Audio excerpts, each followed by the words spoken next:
आप सभी भाई बहनों का आध्यात्मिक ज्ञानात्मक चैनल की ब्रह्म मुहूर्त उपदेश ज्ञान कक्षा में एक बार फिर स्वागत है। आज की चर्चा का विषय है अपना जीवन सार्थक करें। देखिए, हमने सार्थक शब्द को एक विशेष महत्व दिया है और शेष शब्द हमने एक सामान्य आकार में दिखाए हैं, जबकि सार्थक शब्द को हमने एक विशेष बड़े आकार में दिखाया। इस सार्थक शब्द का अभिप्राय देखिए मनुष्य योनि से ही है, क्योंकि 84 लाख प्रकार की योनियों में मनुष्य योनि का विशेष महत्व इसलिए है क्योंकि शेष सभी योनियों का जो एक निर्धारण है या एक स्थितियां हैं, वो मनुष्य योनि में किए गए कर्मों और साधना के आधार पर ही बनती है। यहाँ कर्मों का अभिप्राय सकाम कर्मों से है। सकाम कर्मों का अभिप्राय देखिए कर्मफल सिद्धांत के अंतर्गत, क्योंकि कर्म फल सिद्धांत, ये देखिए कर्म के साथ फल शब्द जुड़ा हुआ है, यानी कि कर्म पहले है, फल बाद में है। जबकि दूसरी ओर साधना का अभिप्राय देखिए कर्म योग से है। योग का अभिप्राय साधना से ही लिया जाता है। योग किसका है? आत्मा और परमात्मा का। आत्मा ज्ञान स्वरूप है, परमात्मा आनंद स्वरूप से। देखिए, इन सभी शब्दों के तकनीकी रूप से जो एक मूलभूत अर्थ हैं, हम सभी भाई बहनों को जानने चाहिए, समझने चाहिए। जब तक हम सही सही अर्थ समझते नहीं हैं, तो फिर हम उन शब्दों के लिए उस स्थिति विशेष पे जुड़ नहीं पाते, अपने मिले हुए जीवन का उद्देश्य समझ नहीं पाते। जबकि मनुष्य योनि का विशेष महत्व इसीलिए कहा गया है क्योंकि मनुष्य योनि में ही हम अपना मिला हुआ जीवन सार्थक कर सकते हैं। सार्थक करने का अभिप्राय सफलता से है। सार्थक का अभिप्राय देखिए एक अर्थपूर्ण उद्देश्य से है, यानी कि आपका हमारा उद्देश्य क्या है? देखिए, आत्मा का उद्देश्य क्या है? सदा ही आनंद प्राप्ति करना, क्योंकि तकनीकी रूप से आत्मा तो मात्र एक ज्ञान स्वरूप से है। अब जो चीज आत्मा के भीतर है ही नहीं, उसी की ही इच्छा होती है। देखिए, जो चीज आपके हमारे भीतर में है, उसकी इच्छा कभी नहीं होती, क्योंकि हम सभी आत्मा मात्र ज्ञान स्वरूप है। इसीलिए आप देखोगे कि मनुष्य का ही नहीं, पशु का, पक्षियों का भी, कीड़े मकोड़ों का भी देखिए एक साधारण उद्देश्य क्या होता है, लक्ष्य क्या होता है? सुख पाने की एक प्रवृत्ति होती है। प्रवृत्ति का अभिप्राय रुझान से है, इच्छा से है, एक स्वभाव से है। दुख से हम निवृत्ति चाहते हैं, छुटकारा चाहते हैं। ये आत्मा का स्वभाव है। इसलिए ये स्वभाव देखिए सभी योनियों में एक साधारण स्तर पर देखा ही जाता है।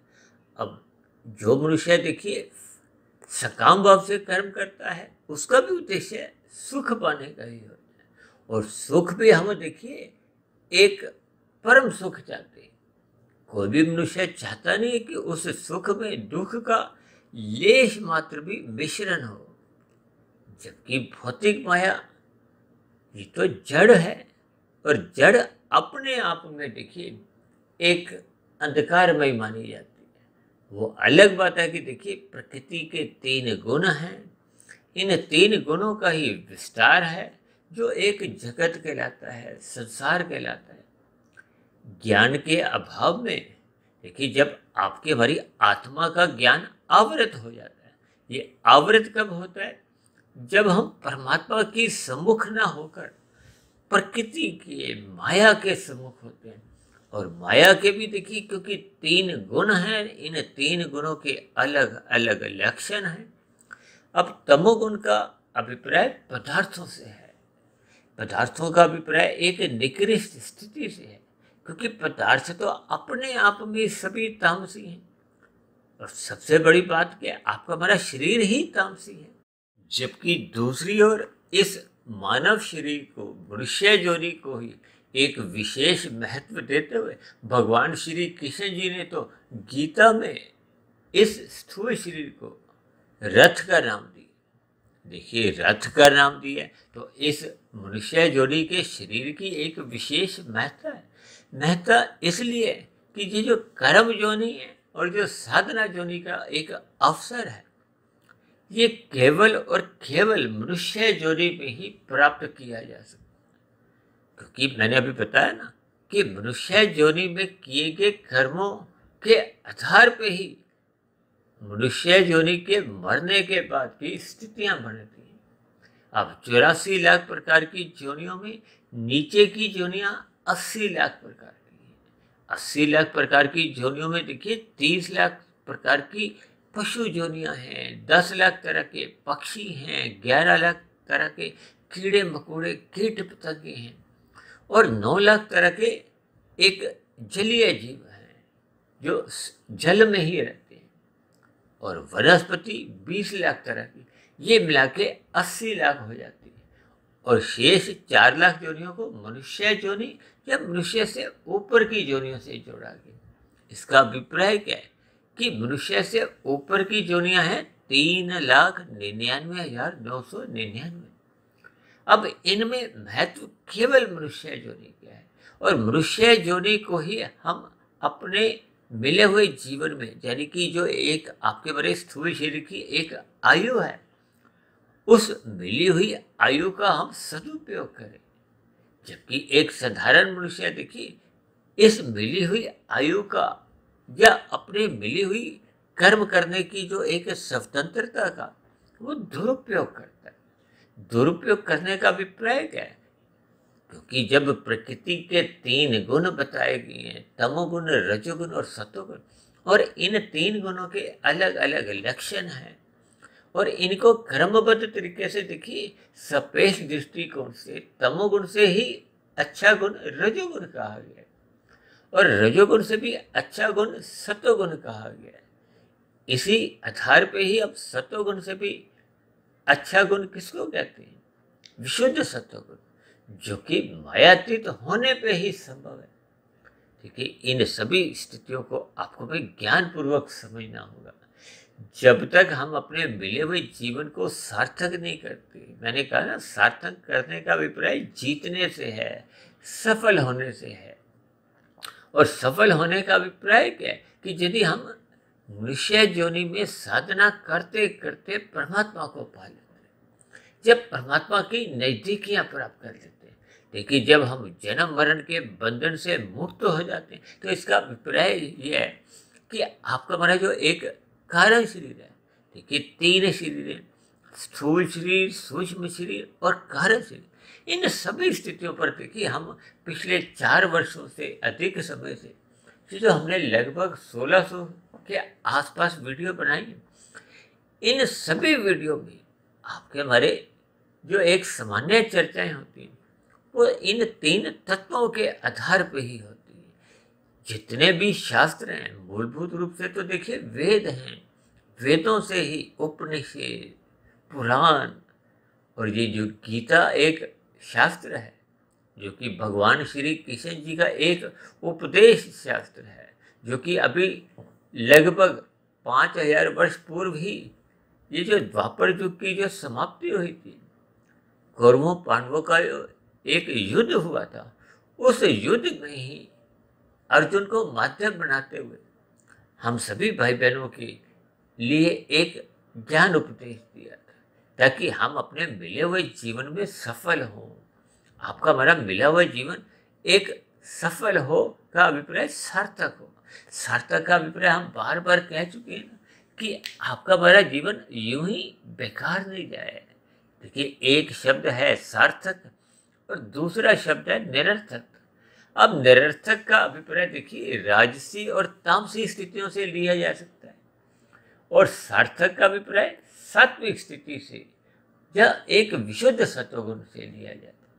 देखिए, जब हम सापेक्ष दृष्टिकोण से बात करते हैं, कहते हैं ना तमोगुण से 10 गुना अच्छा रजोगुण है, और इसी को ही हम अंकों के आधार पे भी कह देते हैं। तमोगुण को 1, रजोगुण को 10, और इसी आधार पे आगे रजोगुण से 10 गुना अच्छा क्योंकि सत्वगुण है उसको हम 100 कहते हैं, और उस सत्वगुण से भी जो विशुद्ध सत्वगुण है वो 10 गुना और अच्छा, 1000 आप समझ सकते हैं। देखिए ये सूत्र हमने लगभग 22-25 वर्ष पहले बनाया था और इनको हमने अंकों का आधार एक आर्थिक दृष्टिकोण से दिया था। इनको मैंने देखिए ये जो 1 का सिक्का है, 10 का सिक्का है, 100 का नोट है, 1000 का नोट, आजकल तो देखिए 1000 के नोट का प्रचलन नहीं है, क्योंकि 1000 का नोट बंद होने के बाद 2000 का नोट आ गया था और अब तो वर्तमान स्थितियों में तो 2000 का नोट भी बंद होने जा रहा है। लेकिन आपका हमारा जो एक सूत्र है, उस सूत्र का जो एक आधार है, उस आधार को हमने समझना है। जैसे हम अपने जीवन में अर्थ को अधिक महत्व देते हैं। अब देखिए कोई 10,000 की नौकरी कर रहा है, यदि उसको 1 लाख की या 50,000 की नौकरी मिलती है तो फिर वो बड़ी नौकरी को हासिल करता है।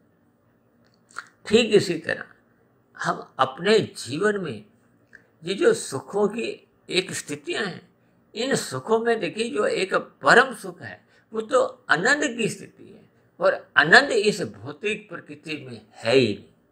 देखिए कितनी एक विचित्र सी बात है, जबकि संसार में आप और हम क्या ढूंढते हैं, संसार में सुख ढूंढते हैं। ऐसा नहीं है कि संसार में सुख नहीं है, लेकिन ये सुख अल्पकालिक है, क्योंकि एक सारा संसार या एक सारे मनुष्यों की रुचि किसी है 5 भोग्य विषयों में। ये 5 भोग्य विषय क्या है? गंध, रस, रूप, स्पर्श और शब्द। इन 5 भोग्य विषयों की प्राप्ति के लिए ही मनुष्य देखिए रजोगुण में रहता हुआ कर्म करता है। यहाँ राजसी कर्म का अभिप्राय देखिए, जो शास्त्रों में आपको में जो एक विहित कर्म करने की जो एक अनुमति दी गई है, कुछ विधि विधान के अनुसार, कहते हैं ना शास्त्र सम्मत कर्म एक साधारण कर्म राजसी माने जाते हैं और जो विशेष प्रकार के एक सात्विक कर्म है वो परोपकार के कार्य माने जाते हैं। लेकिन राजसी और सात्विक इन दोनों में ही देखिए फल पाने की इच्छा बनी रहती है। और फल क्या है? प्रकृति के ये जो 5 भोग्य विषय, गंध, रस, रूप, स्पर्श और शब्द। और मनुष्य पाप कर्म कब करता है? जब वो कर्म नहीं करता। यानी कि ये जो कर्म फल सिद्धांत है उसमें कर्म पहले एक वर्ण आता है, फल वर्ण एक बाद की स्थिति है। जब हम कर्म करते नहीं है, फल पाते हैं, तो इसका अभिप्राय क्या है कि हम छीना झपटी करते हैं, दूसरे के फलों को हथियाते हैं, जिसके लिए हम चालाकी करते हैं, हेरा फेरी, ठगिए करते हैं।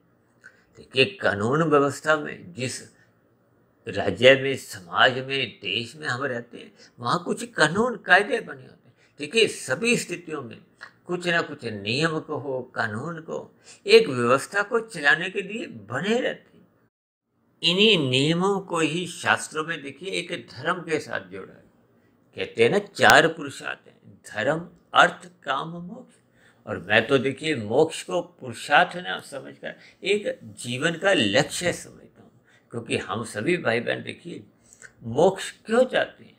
क्योंकि जब आपका हमारा ये जो एक संकल्प होता है कि इस माया में, जब आपको में एक समझ आ जाती है कि इस माया में अंतोगत्वा आपको में दुख ही मिलती है। और ये स्थितियां कब बनती हैं? जब मनुष्य की सात्विक स्थिति मजबूत होती है। सात्विक बुद्धि मजबूत होने का अभिप्राय क्या है? कि जब मनुष्य सत्वगुण में जो एक परोपकार के कार्य करता करता, उस कार्य के बाद कहो, परोपकार के कार्यों के बाद जो आपको में सुख बड़े से बड़े भी मिलते हैं, जिनको मैंने देखी शास्त्रों के अनुसार 1/100 का नाम दिया। यानी कि इस संसार के भौतिक सुख जो बड़े से बड़े भी हैं, चाहे कोई उद्योगपति के पास है, चाहे वो उद्योगपति हर रोज की ही देखिए 100 करोड़ भी कमाता है, 1000 करोड़ भी कमाता हूँ, तब भी वो जो भौतिक सुख हैं वो 1/100 से अधिक होते ही नहीं। क्योंकि भौतिक सुखों का अभिप्राय तामसी स्थितियों से है, रजोगुण और तमोगुण की स्थितियों से। क्योंकि जिन पदार्थों का हम सुख लेते हैं वो तो सभी तामसी हैं। आपके हमारे शरीर भी तामसी है। आपके हमारे शरीरों के निर्माण के पीछे की जो एक स्थिति है वो भी देखिए तामसी है। ये पांच भोग्य विषय को ही सूक्ष्म भूत कहा जाता है, जिसके कारण आपके हमारे शरीर का निर्माण होता है। देखिए, आपका हमारा जो शरीर है वो तो पृथ्वी जल अग्नि वायु आकाश का बना है।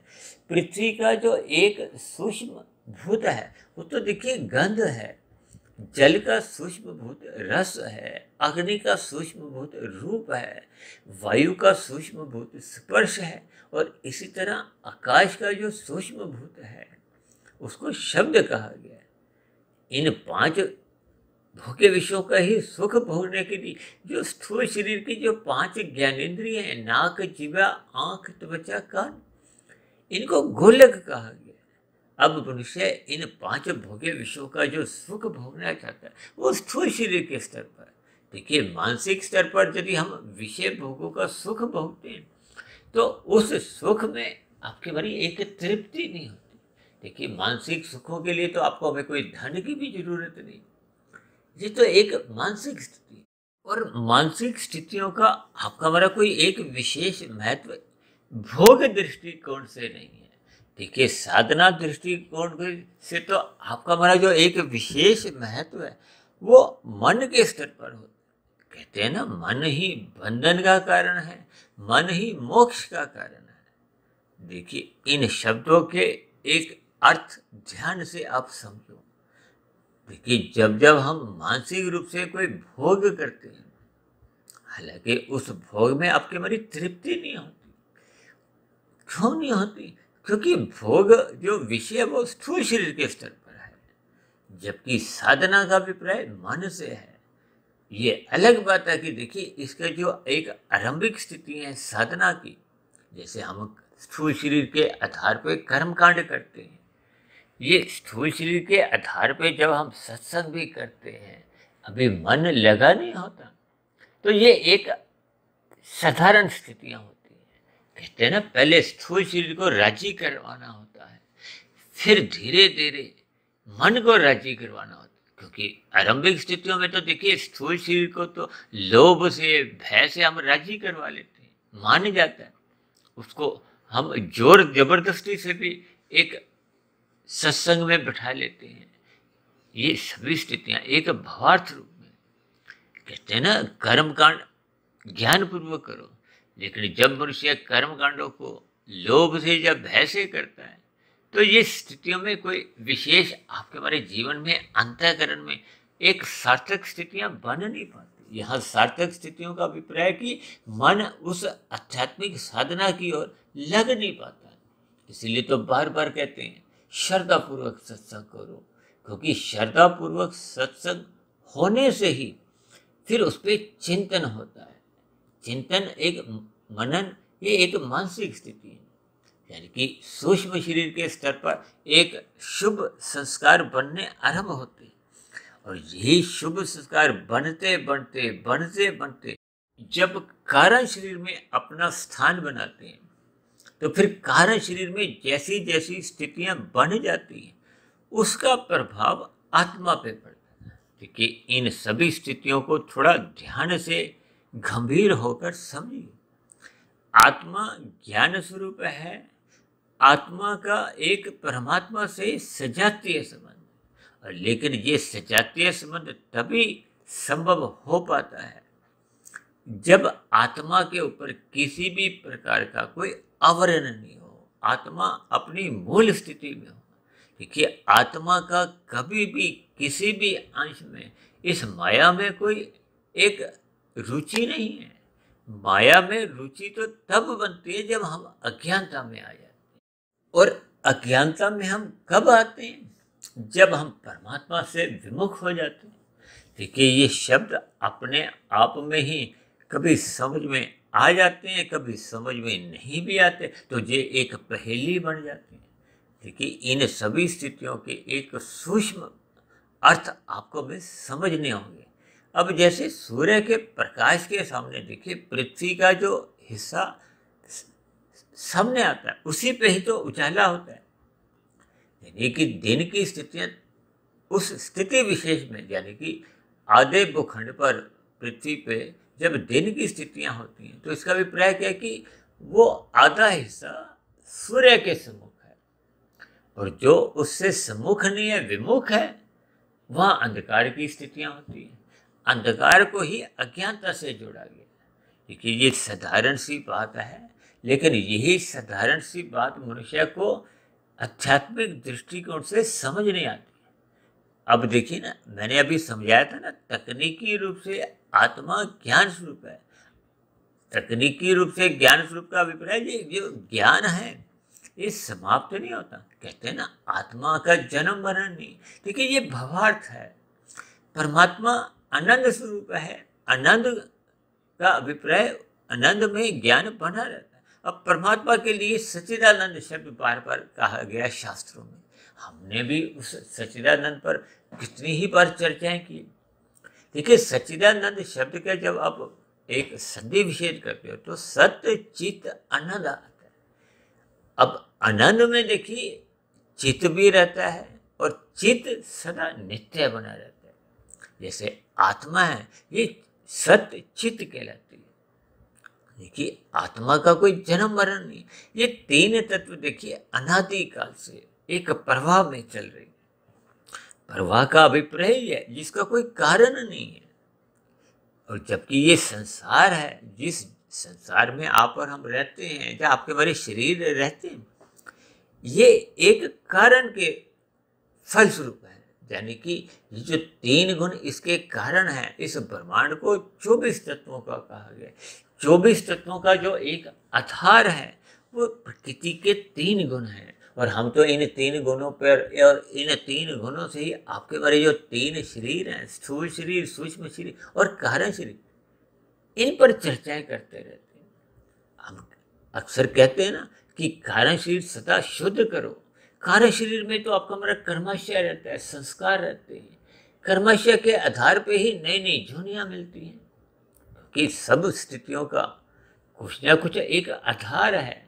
नियम को हो, कर्म फल सिद्धांत को, ये कारण शरीर के आधार पे ही फिर ये जो यदि कारण शरीर में पाप कर्मों की स्थितियां बिगड़ जाती हैं, अधिक अनुपात हो जाते हैं, तो फिर मनुष्य जोनि भी नहीं मिलती। देखिए, मनुष्य जोनि शास्त्रों में कहीं भी कब मिलती है?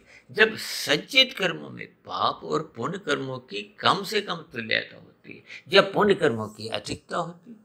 अब पुण्य कर्मों की अधिकता होने पे यदि मनुष्य की रुचि संसार के, माया के विशेष सुखों को भोगने की है, तो उनको स्वर्ग जोनियां कहा गया। स्वर्ग का अभिप्राय क्या है? देखिए, जैसे आप कहते हैं ना 5 स्टारा होटल, 5 स्टारा होटल, 7 स्टारा होटल। अब उनमें क्या है, जो आप चाहते हो वो सुख आपको मिलता है। ये स्वर्ग की स्थिति। एक झुग्गी झोंपड़ी की या फुटपाथ की क्या स्थिति है? वो नरक की स्थिति है। अब नीचे की जोनियों के जीवों की क्या स्थिति है? वो नरकीय स्थिति है। कोई रहने को घर नहीं, खाने को अन्न नहीं, पहनने को वस्त्र नहीं।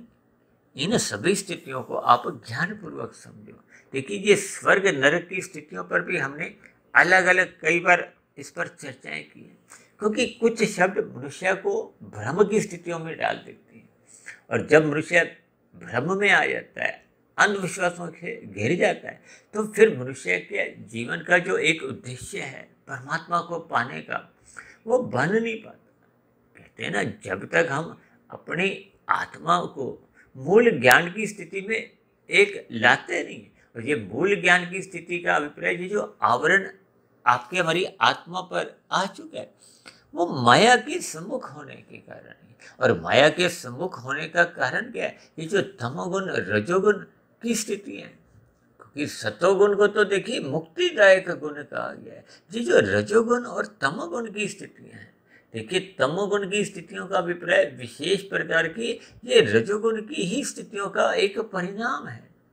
अब कोई भी मनुष्य देखिए छल कपट, ठगी, हेरा फेरी, अनीतिगत कार्य कब करता है? जब उसको संसार या सुख पाने की एक इच्छा होती है। कोई भी चोर चोरी क्यों करता है? उसके पीछे का कारण क्या है? वो भोग विषय है। भोग विषयों को देखिए राजसी कहा जाता है। ये संसार को पाने का अभिप्राय क्या है? ये राजसी स्थिति है। और शास्त्रों में तो स्त्री पुरुष का जो एक आपसी आकर्षण है, उसको भी रजोगुण से जोड़ा गया। देखिए, परमात्मा की प्रेरणा से आज का जो हमारा आपका विषय है, ये सार्थक स्थितियां को है। सार्थक स्थिति का अभिप्राय क्या है? ये जो जन्म मरण का जो एक बंधन है, इस बंधन से हम मुक्ति पा ले। अगर हम मुक्ति नहीं भी पा पाते तो हमें आपको एक अपनी सार्थक स्थितियां रखनी है। सार्थक स्थितियों का अभिप्राय शुद्ध कमाई से है, ताकि आपका हमारी ये जो अधोगति की स्थितियां नहीं हो। क्योंकि मरने के बाद तो देखिए, ये जो कार्य शरीर, जैसे मोबाइल में जो आपका हमारा सिम कार्ड होता है, ठीक इसी तरह आपका हमारा ये जो एक कार्य शरीर की स्थिति है।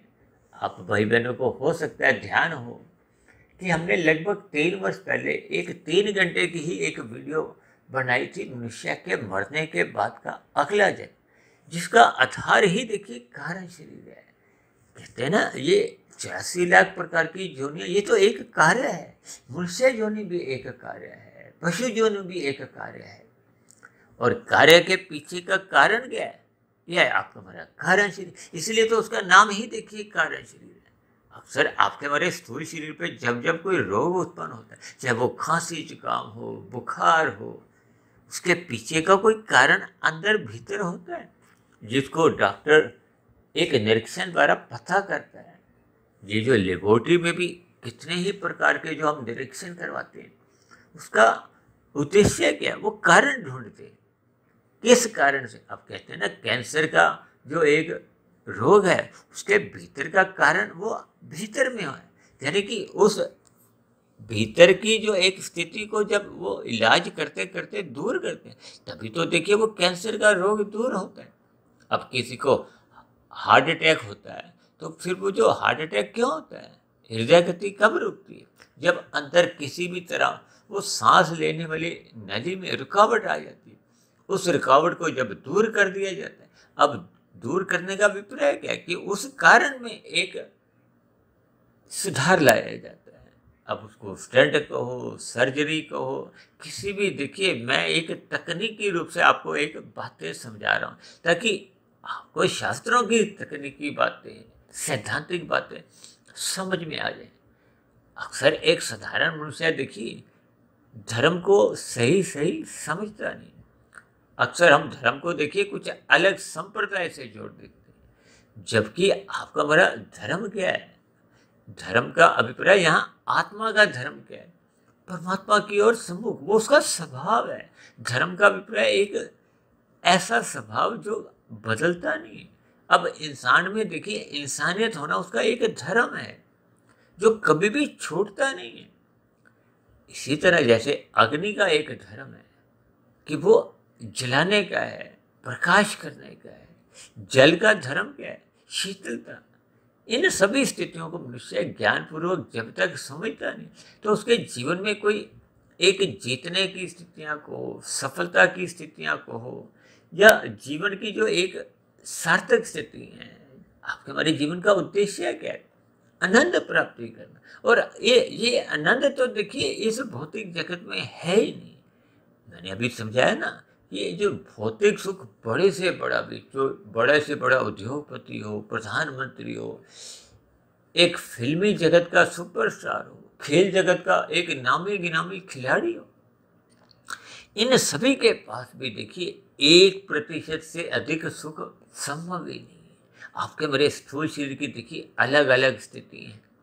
अब आपके हमारे पास देखिए, यदि 1 करोड़ की कमाई है, तो हम नाश्ते में तो देखिए वो जो 1-2 रोटी जो हमने खानी है वही खानी है। इन सभी स्थितियों के मनुष्य अपने भावार्थ समझता नहीं है, बस यूं ही मौज मस्ती करता हुआ, खाता पीता अपने जीवन को निरर्थक करता है। यानी अपने मिले हुए जीवन का आपका मेरा जो एक मूल उद्देश्य है, कमाई करने का। कमाई क्या है? परमात्मा की ओर हमने जाना है, अपनी अज्ञानता मिटानी है। हालांकि आत्मा तो अपने आप में ही देखिए ज्ञान स्वरूप है।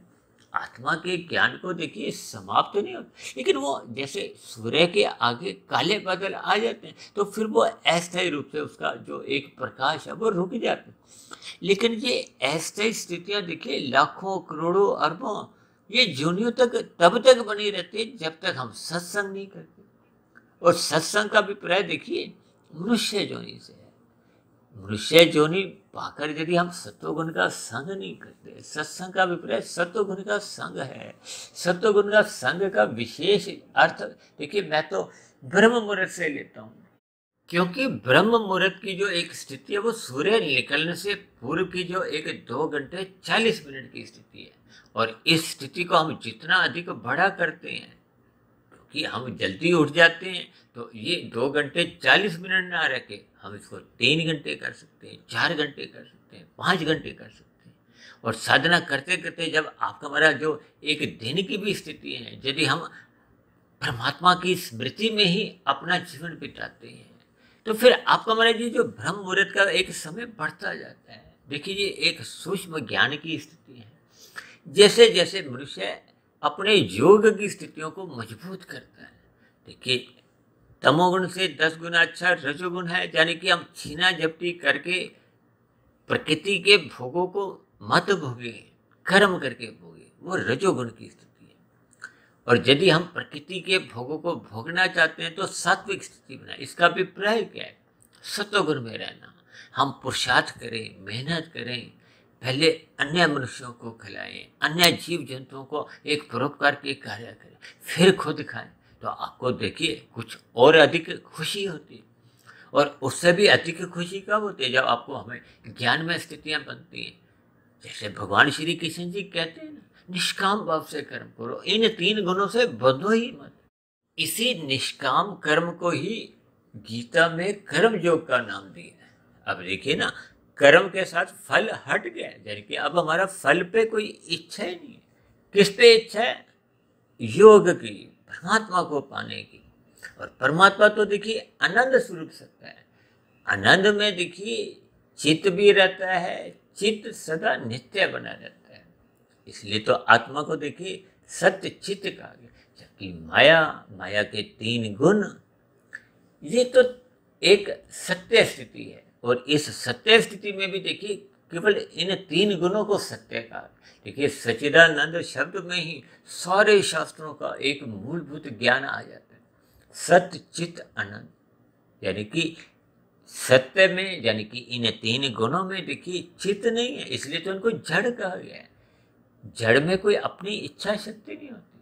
हालांकि हम कहते हैं ना, प्रकृति में कितनी हलचल होती है, ये हलचल परमात्मा की ब्रह्म शक्ति द्वारा इनमें लाई जाती है। जैसे जड़ यंत्र में एक बिजली का प्रवाह, बैटरी के प्रवाह में उसमें हरकतें होती हैं। ये जो 3 गुणों की हरकतें हैं, क्रियाएं हैं, ये परमात्मा की एक सर्वव्यापी ब्रह्म शक्ति द्वारा होती है। देखिए, इन सभी स्थितियों को जब आप ज्ञानपूर्वक, अर्थपूर्वक समझते जाओगे, तो आपके हमारे मिले हुए जीवन की जो एक स्थितियां हैं वो सार्थक बनते जाती हैं। हम एक शुद्ध कमाई की ओर बढ़ते जाते हैं। आपका हमारा कार्यशील शुद्ध होता जाता है। मैं बार बार अक्सर अपने चर्चाओं में कहता हूँ ना, स्थूल शरीर को शुद्ध कर लेना 1% की सफलता है। सूक्ष्म शरीर को शुद्ध कर लेना, यानी कि मन बुद्धि को परमात्मा में लगा देना, शास्त्रों के अनुसार, गुरुओं के अनुसार अपनी दिनचर्या को हम जब व्यवस्थित मानसिक स्तर पर भी कर लेते हैं, तो ये 10% की सफलता है। और जब यही स्थितियां एक संस्कार रूप में कारण शरीर में बन जाती, तो ये देखिए योग की स्थितियां हैं। कर्म योग, ज्ञान योग, भक्ति योग। कर्म योग से भी अगली स्थिति क्या है? ज्ञान योग। ज्ञान योग से भी अगली स्थिति क्या है? भक्ति योग। देखिए, जब आपका हमारा कारण शरीर पूर्ण रूप से शुद्ध हो जाता है, तो फिर कारण शरीर इसी को ही कहते हैं कि मुक्त हो गया, समाप्त हो गया, मर गया। किन्हीं भी शब्दों से देखिए अर्थ को आप समझो, क्योंकि जब जन्म मरण का जो एक कारण है, वो कारण हमने कारण शरीर को ही समाप्त कर दिया। इसी को तो मायातीत की स्थिति कहा गया। तो फिर अगला जन्म भौतिक जगत में ना होके फिर आत्मा इन 3 बंधनों से, इन 3 गुणों से, माया से, यानी कि भौतिक शरीर की प्राप्ति ना होकर फिर उसको परमात्मा के सानिध्य में एक मोक्ष की स्थिति, आध्यात्मिक शरीर की कहो, आनंद की स्थिति, यानी कि आत्मा एक लंबे काल के लिए मोक्ष काल में चली जाती है। अब आत्मा तकनीकी रूप से देखिए सच्चिदानंद बन नहीं जाती, लेकिन वो एक लंबे काल के लिए, लंबे समय के लिए वो आनंदमय जीवन बिताती है। बस यही स्थिति को प्राप्त करने में ही आपके मेरे जीवन की एक सफलता है, जीवन की एक सार्थकता है। क्योंकि हम अक्सर अपनी चर्चाओं में देखिए सफलता शब्द, सार्थक शब्द बहुत इस्तेमाल करते हैं। तो किसी भाई बंधु ने ही सार्थक शब्द के ऊपर थोड़ा एक विशेष प्रश्न किया था। प्रश्न मुझे अच्छा लगा। देखिए, हमने तो प्रतिदिन ही किसी न किसी विषय को लेते हुए कुछ चर्चाओं को आगे करना होता है परमात्मा से जुड़े रहने के लिए। यदि हम इन चर्चाओं को आगे नहीं बढ़ाएंगे तो आपके हमारे जीवन में फिर वो रजोगुण प्रधान होने लगता है। ये राजसी स्थितियां आपके हमारे जीवन में कोई आध्यात्मिक उन्नति के दरवाजे खोलते नहीं, ये तो बंद करती है।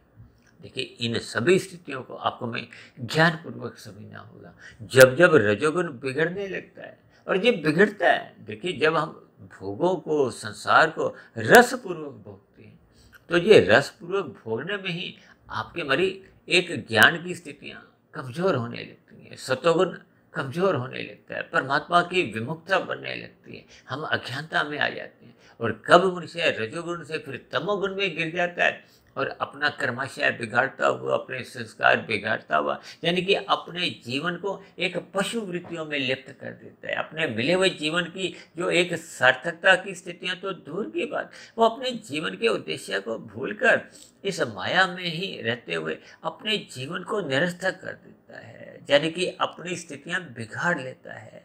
और ये जो नीचे की 80 लाख प्रकार की योनियों में फिर वो मनुष्य भटकता है, दुख भोगता है। ये तो परमात्मा परम दयालु हैं, उन्होंने नीचे की योनियों को ही कर्म से अचेत रखा है ताकि उनको उन दुखों की पीड़ा ना हो। देखिए, इन सभी स्थितियों को आपको मैं ज्ञानपूर्वक समझना होगा। हम तो देखिए प्रतिदिन ही कोई ना कोई ऐसा विषय लेते हैं। देखिए, सुबह हम कुछ गंभीर विषय लेते हैं ब्रह्म मुहूर्त ज्ञान कक्षा में, ताकि आपका हमारा परमात्मा के प्रति जो एक संबंध हम भूल चुके हैं, उस संबंध को हम पहचाने। इसलिए तो हम बार बार कहते हैं रात को जल्दी सो जाना चाहिए, क्योंकि रात को आपके मेरी स्थूल शरीर के स्तर पर एक वासना उत्तेजित होती है। अब स्थूल शरीर के स्तर पर ही यदि मनुष्य अधिक समय जीता है या उसके प्रति आकर्षित रहता है, तो ये पशु वृत्ति है। यानी कि मनुष्य का सतोगुण फिर जागृत नहीं होता, मनुष्य फिर सुबह सोया रहता है। ब्रह्म मुहूर्त में सोने का अभिप्राय क्या है? कहते हैं ना, जो सोवत है सो खोवत है, खोना गया। आपके हमारा मिले हुए जीवन के अवसर को हम खोते हैं, क्योंकि मनुष्य योनि का इतना अधिक महत्व है। इन सभी स्थितियों को आपको मैं समझना होगा। हम कहते हैं ब्रह्म मुहूर्त में उठो, कहते हैं ना, जो जागत है सो पावत है। पाना किसको है? परमात्मा को। इन सभी स्थितियों पर आपको मैं ज्ञानपूर्वक चिंतन करते हुए अपने मिले हुए जीवन को सफल करना होगा, सार्थक करना होगा, ताकि हमारी एक आध्यात्मिक उन्नति हो। क्योंकि आध्यात्मिक उन्नति हम जितने भी मनुष्य योनि में कर लेते हैं, ये मरने के बाद भी सुरक्षित बनी रहती है। पुनः आपको में एक मनुष्य योनि का ही जन्म मिलता है, संस्कारी माता पिता मिलते हैं, गुरुजनों का पुनः संग मिलता है, जो आपकी हमारी आध्यात्मिक यात्रा को फिर आगे बढ़ाते हैं। ये आगे बढ़ाना क्या है? ये कर्म योग, ज्ञान योग, भक्ति योग, ये सभी स्थिति हैं। देखिए, आज की चर्चा को परमात्मा की प्रेरणा से जैसे जैसे कुछ मन के मेरे भाव जगते गए, मैं उन सभी भावों को, उन सभी स्थितियों को शास्त्रों के अनुसार समझाने का मैंने एक प्रयास किया। क्योंकि मैं भी आप सभी भाई बहनों के समान एक मायाबद्ध की ही स्थिति में हूँ, लेकिन फिर भी ब्रह्म मुहूर्त में परमात्मा का आशीर्वाद बने रहने के कारण फिर हम अपनी चर्चाओं को एक सकारात्मक दिशा देते हैं, ताकि हम सभी भाई बहनों का जीवन सफल हो, सार्थक हो। तो ऐसी सभी शुभ स्थितियाँ हम सभी भाई बहनों के जीवन की बनने लगी। इन्हीं शुभकामनाओं के साथ चर्चा विशेष को यही विश्राम देते हैं। शाम को फिर मिलते हैं संध्या बेला ज्ञान कक्षा में। तब तक आप अपने आध्यात्मिक मित्र सुधीर भाटिया फकीर को इजाज़त दें।